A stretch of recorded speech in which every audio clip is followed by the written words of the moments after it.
This is oh my god. You know, when I was a young boy, I always watched cartoons every day, every night. 365, as they say.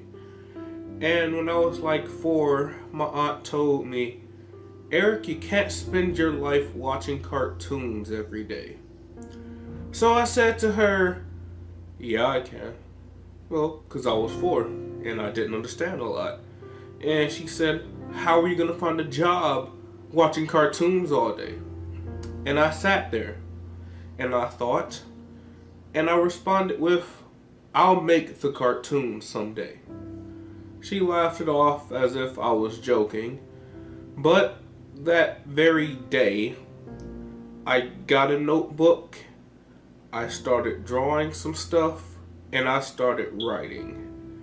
If I remember correctly, the first story cartoon I ever wrote when I was 4 was called The 3 Heroes, and it was 3 dudes that were superheroes.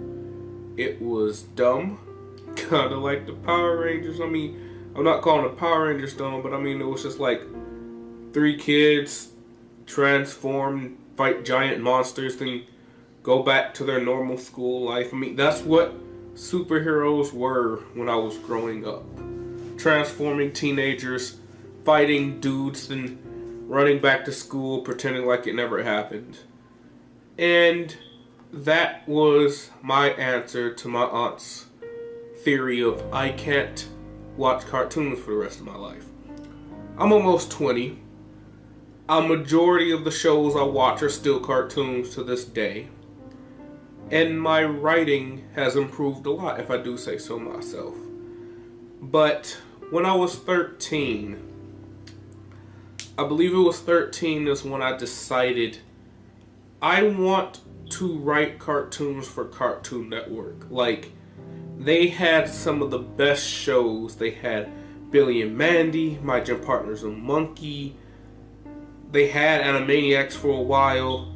They had Camp Laszlo, Foster's Home, Dexter's They had like a majority of my childhood was spent on Cartoon Network. So I wanted to write on Cartoon Network. I wanted to produce to some kid's other childhood, and that's what I wanted. That's how I wanted my life to be. And I was happy about it. I was ecstatic. I was looking up where's Cartoon Network located? How do I get a job there? What do I need to produce my idea there? All that stuff. That was me. Until fairly recently. Now I know what you're thinking. Does that mean you gave up your dreams of having a cartoon? No. No, I did not. I'm still going to have a cartoon one day. But it's not going to be on Cartoon Network. And a lot of people watching this, if you don't watch Cartoon Network, you must be wondering, well, why not? Are you going with Nickelodeon or are you going with Disney? No, I'm going to try to have it on YouTube. But that's besides the point. That's not what this video is about. Cartoon Network kind of sucks now. Like,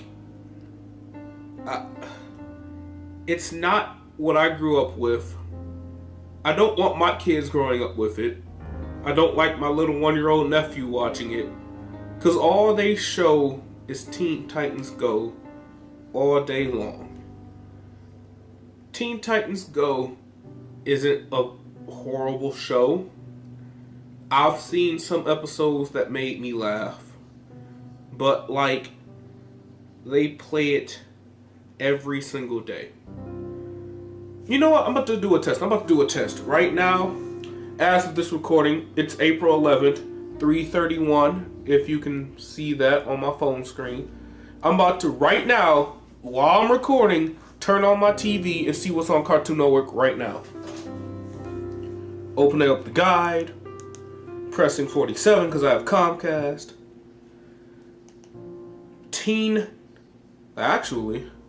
Cloudy with a Chance of Meatballs. Oh, I love this movie. Oh, it's the TV show. How did Cartoon Network have to... I loved Cartoon. I loved it. I loved Cartoon Network.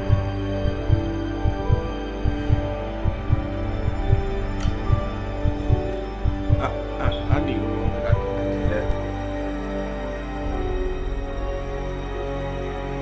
What's cracking, everybody?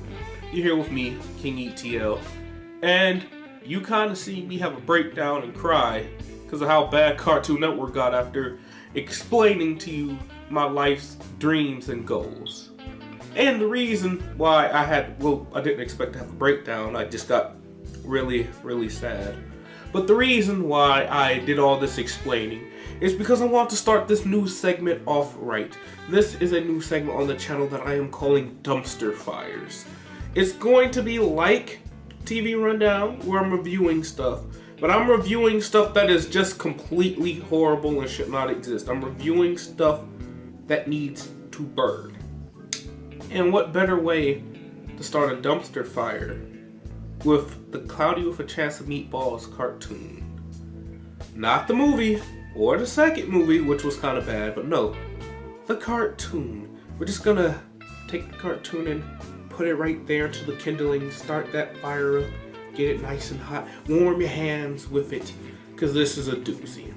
When I think of Cloudy with a Chance of Meatballs, I don't think of the book first, because I didn't read the book. I'm just gonna be honest, I didn't read the book. But I think of the movie, and the movie, in my opinion, was good. I liked it. It was funny. I like how the characters were made. Like, I liked the thing when he was typing like he wasn't typing right. He was just like, "Eeh." It was funny to me. The second movie came out. The second movie was, for me, I say it wasn't that good. I mean, the puns were on point as always, but like, it was kind of predictable. Like, when it started, when it was like, oh, my childhood hero is hiring me and helping me, I was like, bet 10 his childhood hero is gonna be the villain. And it was, and I got 10 imaginary dollars for myself. But I was thinking, that's the end of it. We're done here. Never gonna have to go through that again, besides the reruns on Cartoon Network. Now, when Cartoon Network was talking about getting a new show, my first thing was Samurai Jack, and I was lit, and I was happy. I was like, finally, we have a good thing coming. Then I found out it was a Cloudy with a Chance of Meatballs show. And my initial thought was, I'm gonna give you a chance, Cartoon Network, to do this right. Because when Cloudy with a Chance of Meatballs ended, a lot of the people from the town went back to their little island city, and they had all the food monsters living with them. And it's like, during the ending credits when they show the artwork of the town, all the food monsters or whatever was living with them, helping them build stuff. And I was like, okay, this might be a little bit interesting. Like a show about what will he invent next? What will their new life be? How is their relationship going? What wacky adventures can they get into with these food monsters? I was like, okay, I'll watch that. First commercial I see for it, and the announcer guy goes, hey, what did Flintlock would do before he made it rain food? And I was like, so this is gonna be a prequel story. A prequel story. There's not much to prequel with Cloudy with a Chance of Meatballs. Like, he didn't really have any friends growing up, as they said in the first movie. He was kind of the laughing stock of the town. But I kept a little bit of hope, because I was like, this might be interesting. It might be like a like a Jimmy Neutron type thing. We got this little kid inventor doing wacky stuff, and I was thinking, maybe they'll make up some characters to be his friends in the show or something. Like, here's my friend that moved away before the movie started or something. I don't know. I was trying to be hopeful because I try to be optimistic. I am an optimistic person. I try to be optimistic with you, Cartoon Network. You Cartoon Network. You Cartoon Network. You Cartoon Network. Why? This is getting sickening, and I'm tired of your shit. I'm tired of your shit. I'm tired of your shit. I'm tired of your shit. I'm sorry. That kind of slipped out. I got a little bit angry. So I'm watching the teaser trailer announcement thing, and first person I see besides Flint is Sam Sparks. Now, if you didn't watch Cloudy with a Chance of Meatballs movie, main character Flint Lockwood lives in a small unknown town. A reporter named Sam Sparks comes to this town to do a news story. One of Flint Lockwood's machines works. It rains food. She's there to report it. Her dreams of being a weather reporter kind of come true. You know, junk like that happens. So, reason why I'm explaining this is because in the movie, Flint and Sam first meet when she comes to the island for the first time. And I'm like, okay, that's when they first meet. Why is she there in the prequel? Why are they friends already? Why? Like why? Then they show him like wacky inventions, blah blah blah blah blah, coming soon, Cartoon Network. And I was like, okay, but still, why is she there? And then like the way he's drawn in this cartoon, his face is turned to the side like this, but his two eyes and his mouth is right here. Kind of like you know how a lot of cartoon characters are, kind of, with like their nose is really big and long, so it's right there. But like Flint Lockwood's biggest thing wasn't really his nose. Like there was one joke in the original movie with his nose and Sam Sparks. Like they had this date on this giant jello thing, and she was talking about, I wear glasses but I don't, so I look good. And she was like, well, here, put these on so you can see how I look. And it was like, she put them on. At first she thought he was like this cool, handsome looking guy. Then she realized this dude with big nose and wild hair. So I know I'm not an artist, but if I was drawing for this cartoon, I would do his hair big, make that a big thing, like Chucky from All Grown Up or something, just crazy hair. But nah. We gotta have his face to the sides with his nose right here and his eyes and his mouth. And I was like, okay, I can live with that. But why is every other character drawn normally? The Nair has a big nose, but he isn't turned to the side, it's just there. But everybody else is drawn normally. Okay, that works. But then, here's a little something. I'm gonna see if I can put the clip in right here, because I really want y'all to see this. Hey, regrouping. How about this? Face roll. Said you wrote it. Oh, this for grooming on the go? Try the come here mirror. Hey. Look what you did. You're gonna ruin this town, Flintlock. But if I didn't put the clip in, I'm gonna at least have a picture and I'm gonna describe the hell out of it. He can turn his face from this to this. Nose, eyes, normal, then turn it back, and his eye crosses over his nose to the side of his face. I know this is a cartoon, but what the actual fuck is wrong with his body? Your eye doesn't cross. If you want to have a character whose nose is going that way, this is the only way. Gumball did a joke. Gumball did a joke from one of their new episodes, and Darwin was talking to Gumball about something about why he always takes a picture of the side of his face, because when he looks straight, his face looks weird. And they did that whole joke of Gumball is drawn from a side view, and when he looks like this, it looks weird. This show doesn't do that joke. It just happens normally. Like if it happened once and it was a joke, I would have laughed. But no, it happens normally. Like whenever he wants to look straight at something, he can. But whenever he goes back to normal, his eyes just move. They just move. What is this show?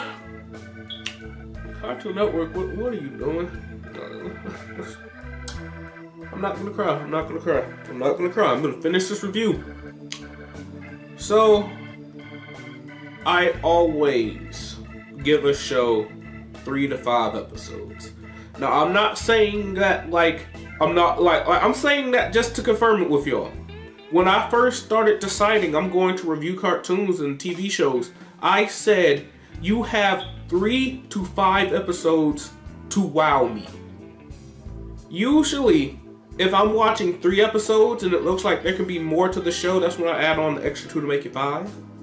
But if the show is stupid from the beginning, stupid in the middle, and stupid by episode 3, I'm not gonna watch more unless a friend of mine or someone I respect on Twitter or the YouTube community says, hey, this show is pretty good. Reason why I watched some episodes ago, I heard people say this show was kind of stupid, but in a funny way if you're not thinking about it realistically. And yes, Go has some episodes that make me laugh genuinely. I'm not going to lie to you. Go is not a bad show. It's made for kids. It's funny for kids, kinda. It's okay show.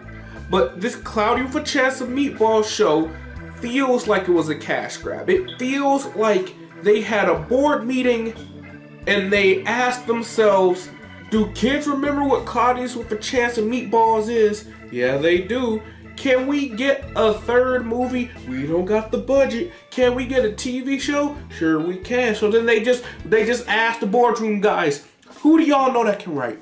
I don't know. Okay, spitball. What can this show be about? We've seen this movie. What can it be about? Like, it's so bad to me. Like, am I getting old? Am I getting old? I'm barely 20. I'm not even 20 yet. Why is Cartoon Network feeling so horrible to me? It can't just be me. It really can't. It just can't. I'm not that old.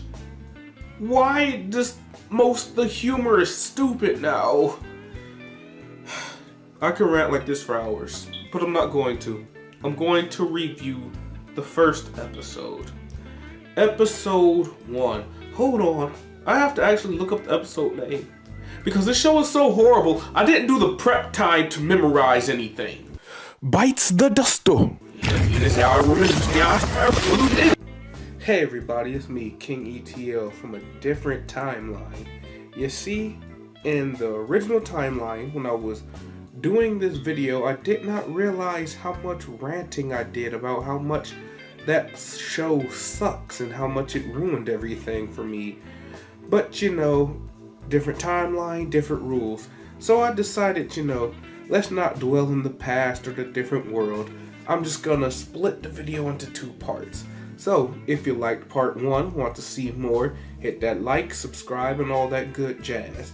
If you didn't, I'm still gonna put it up anyway, because somebody is bound to like it eventually. As always, stay weird, stay wild, and don't look Killer Queen in the eyes. Bye-bye.